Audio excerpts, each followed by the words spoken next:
three arms of government, it's at the lowest level. But I mean, let me ask you: you have an oversight in your committee as the chairman. What information do you have? How did this happen? Was the military not aware? Why are you talking about military? Are we in a state of military? No. We are in a state of war. No. We are not state of war. We are not. Aren't we? No. That's what some people describe. War by definition, it means if, for example, Chad, Niger, or wherever is attacking our country, then we go after them. That is war. We're fighting insurgency. That's yeah, we are fighting criminals and insurgents, including insurgents and people that are separatists and all that. That is not war. We have criminals in the country all over. And because criminality, whether in terms of carrying guns or carrying pen or carrying paper or carrying computer have been almost legitimized, then everybody does it anyhow. And then you have the army scattered everywhere. The army has no business running around they are supposed to be in the barracks, and their constitutional role is to defend the territorial integrity of Nigeria. And when the needs arises, then you draft them to come and solve some problem. But every time now you are trying to talk about, and it's not because I'm chairing the committee on army, no. But army is not police. And the police, as I said, it's almost looking normal for us to see military on the streets. Yeah, because the police are handicapped. And they are overstretched. They are, overstretched. And even the police are almost like non-existent now. Because they have not been given what they need to work. Did you hear what the Senate President said? What? That there is an insider. It looks like an insider. Oh my God, all this, I don't want to get into that. You don't just start speculating with serious business, all this. If there is, say who he is or how. All I'm saying is that we have problem with the fundamental purpose of government in this country. The fundamental purpose in government, as stated in the Constitution, is security and welfare of its citizens. And we're not doing well in that. The earlier we realize that we need to get more people to police, more intelligence, more security agencies, personnel, and the better for us. But we are not doing good in that area.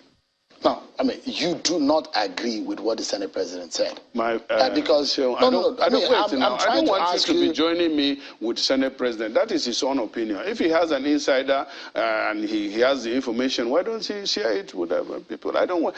I thought you say we are going. Wait now. I thought you say we are coming to discuss how do we solve this problem, not what the Senate President says. No, we need to look at the problem. No. And look at the solutions. You are not asking the right person. Go and ask the Senate President who are those that he said are insiders. If you look at what happened there on the ground and how the operation of these elements happened, and perhaps the inkling of those who think that this could not have happened without the help of people on the inside.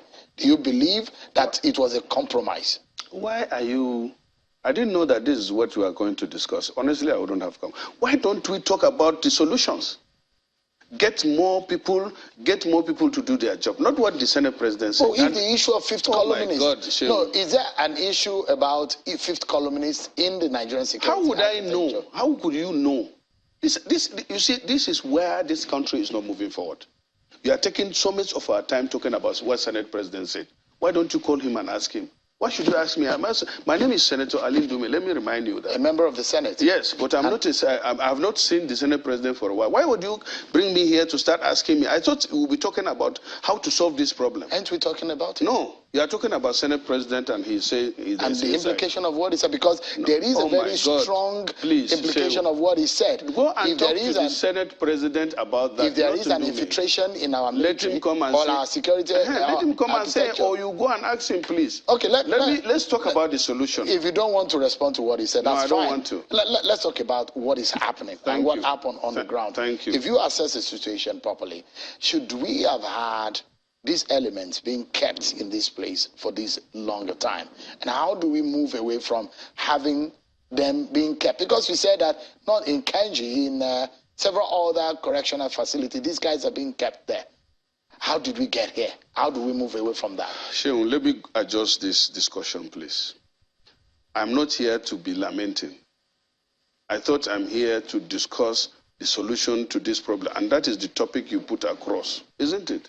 Why would you come and be talking about lamenting? We have a security problem in this country. The height of it is one that we witnessed day before yesterday. What do we do? What we need to do, number one, is to get enough security agents on ground or personnel on ground in institutions like this or even areas of public interest. If there were enough soldiers, enough or well-equipped, well-trained personnel at that facility, those ragtag boys that came in, even they are not that professionally trained, maybe they have one, but I'm sure they are not as trained as the Nigerian police, the Nigerian army. How come they come there? Is because they don't have, that place is not fortified enough.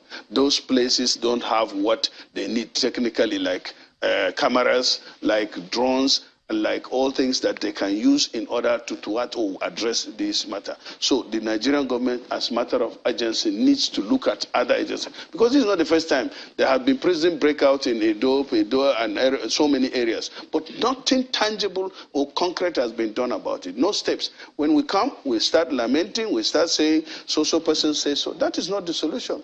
Let us address this matter. Let us get more police on ground. Let us train them. Let us have the equipment. Let us make sure that where you keep these people are adequately protected. Let us make sure that justice is dispensed quickly. On a final note, Senator. Honestly, we're in trouble. Don't take these things lightly. I'm worried. I am worried too. No, I don't think so. I am very worried. No. And that's why we made it a top agenda.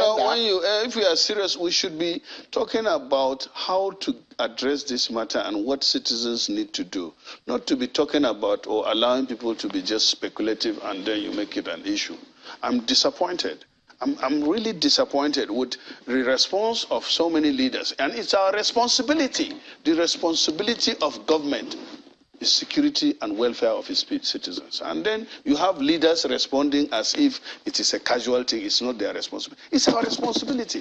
I feel pained. I feel pained to be called a senator, and I'm almost like helpless, or many of us are like that, sitting down to be observers. And you come and ask questions. If you have the powers tonight, Senator Ndume, yes, how do you fix the security situation? Well, I'll call the security chiefs to prepare properly, and then I'll tell the nation what's going on, sharing with them what needs to be shared without compromising the security situation. But I'll get it done. The president is supposed to, or whoever is responsible, is supposed to sit some people down and get results. And get results. Not just making statements. I hear people, I said it before. When it comes to issues like this, it is the president himself that is supposed to be talking to Nigerians, not some advisor on press. Who should be taking responsibility? The president, of course, and all of us. How will he do that? He's the president. He's the president. He's the president. Anything, you see, religiously, let me tell you, by the time you take responsibility or you ask people to elect you as the president of the Federal Republic of Nigeria, anything that happens to any Nigerians, God will hold you accountable for it. The president knows that. Thank you so much, Senator Ndume, for coming tonight.